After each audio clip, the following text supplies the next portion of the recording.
Perkenalkan, nama saya Andreas Bekwali, NIM 2223008, Prodi Agribisnis. Ini tugas etika Kristen dalam bisnis. Nah, di sini saya akan menjelaskan mengenai apakah sumber etika bisnis dari setiap agama. Setiap agama memiliki etika yang mengatur perilaku bisnis. Misalnya, dalam agama Kristen adalah kasih yang mengajarkan untuk memperlakukan orang lain dengan cinta dan keadilan, dan sumber etika bisnis khususnya Perjanjian Baru. Etika bisnis Kristen mencakup kejujuran, integrasi, kepedulian terhadap sesama, dan tanggung jawab sosial, dan ajaran Yesus Kristus tentang cinta kasih, dan terlebih khususnya pelayanan dan kepedulian terhadap orang miskin menjadi landasan etika bisnis Kristen. Nah, berikutnya lagi dalam Islam, konsep maulah yang mengatur transaksi bisnis dengan adil dan jujur. Dan etika bisnis dalam Islam juga adalah Al-Quran. Prinsip etika bisnis dalam Islam mencakup kejujuran dan keadilan, tanggung jawab, larang riba, penipu, dan menghindari praktik bisnis yang merugikan orang lain. Berikutnya lagi Hindu menekankan konsep karma yang menyatakan bahwa tindakan bisnis harus positif, tidak merugikan orang lain, dan selalu jujur dalam bisnis. Dan etika Hindu mencakup dharma, kewajiban moral, artha, kemakmuran, kama, kenikmatan, dan moksha, kebebasan, dan keseimbangan alam semesta. Menghormati alam sekitar itu akan menjadi etika bisnis Hindu.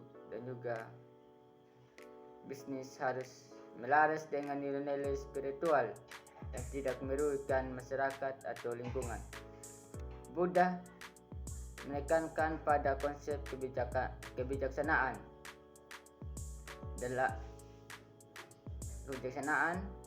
delapan arah yang mencakup etika bisnis yang baik dan menjaga keadilan.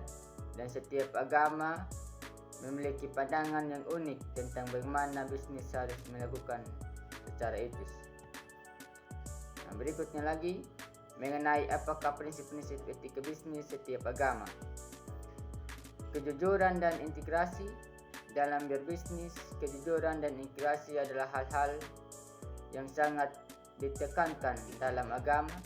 Berbisnis harus dilakukan dengan transparan, tidak ada penipuan, dan menepati janji. Berikutnya lagi keadilan dan kesetaraan. Agama mengajarkan untuk memperlakukan semua pihak terlibat dan bisnis secara adil, tanpa diskriminasi, memberikan upah yang layak, tidak mengeksploitasi karyawan, dan menghindari monopoli. Tanggung jawab sosial. Bisnis harus memberikan manfaat bagi masyarakat, tidak hanya mencari keuntungan pribadi, memperhatikan dampak lingkungan, berkontribusi pada dan membantu yang membutuhkan. Berikutnya lagi tentang apa keunikan etika bisnis dari masing-masing agama. Pertama, etika bisnis dalam agama Islam. Prinsip utama adalah kejujuran, amanah dan keadilan, larang riba, bunga, dan praktik spekulasi. Berikut lagi kewajiban zakat dan kedekatan sebagai bentuk tanggung jawab sosial. Etika bisnis dalam agama Hindu. Prinsip utama adalah dharma, kebenaran, kekayaan, dan moksha, pembesaran. Konsep larangan praktik korupsi, penipuan, dan perusahaan lingkungan.